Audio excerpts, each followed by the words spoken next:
একটা সময় ছিল মানুষ স্বপ্ন দেখতো নিজের পরিশ্রমে সফল হওয়ার, কিন্তু আজ সেই স্বপ্নগুলো ধীরে ধীরে হারিয়ে যাচ্ছে জুয়ার অন্ধকারে। বাংলাদেশে এখন অনেক তরুণ, এমনকি পরিবারের দায়িত্বশীল মানুষটাও সহজে টাকা আয়ের আশায় পা দিচ্ছে জুয়ার পথে। প্রথমে শুরুটা হয় ছোট করে, একটু একটু চেষ্টা করে, বলে একটু চেষ্টা করে দেখি। তারপর ধীরে ধীরে সেটা হয়ে যায় অভ্যাস, আর এক সময় সেই অভ্যাসেই দাঁড়িয়ে যায় আসক্তি। জুয়া কখনো কাউকে সফল করে না, এটা শুধু সাময়িক একটা মায়া তৈরি করে, যেখানে কিছু মানুষ জেতে কিন্তু হাজার হাজার মানুষ হারায় তাদের সবকিছু। একটা বাজি হারানোর পর মানুষ ভাবে আরেকবার খেলে দেখি, হয়তো আরেকবার খেললে হয়তো জিতবো। এই আরেকবারের ফাঁদে শেষ হয়ে যায় তার জীবন। জুয়া শুধু টাকা নেয় না, এটা কেড়ে নেয় একজন মানুষের মানসিক শান্তি, ভেঙে দেয় পরিবার, নষ্ট করে ভবিষ্যৎ।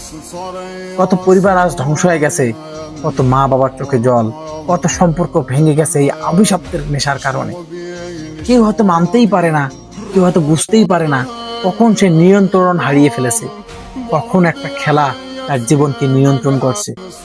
এটা শুধু খেলা না, এটা একটা ফাঁদ, যেখানে ঢোকা সহজ কিন্তু বের হয়ে আসাটা অনেক বড় কঠিন। তাই এখনই সময় নিজেকে প্রশ্ন করার, এই পথ কি সত্যি তোমাকে সফলতা করাবে বা সত্যি সফলতা এনে দিবি, না নাকি ধীরে ধীরে সবকিছুই কেড়ে নেবে। মনে রাখবেন, পরিশ্রমের টাকা কখনো ধ্বংস করে না, কিন্তু জুয়ার টাকা কখনো সুখ দেয় না। ফিরে আসুন নিজের জন্য, পরিবারের জন্য, ভবিষ্যতের জন্য।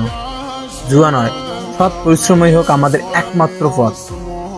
আজ একটা সিদ্ধান্ত, আগামীকাল একটা নতুন জীবন। So be careful. আল্লাহ হাফেজ।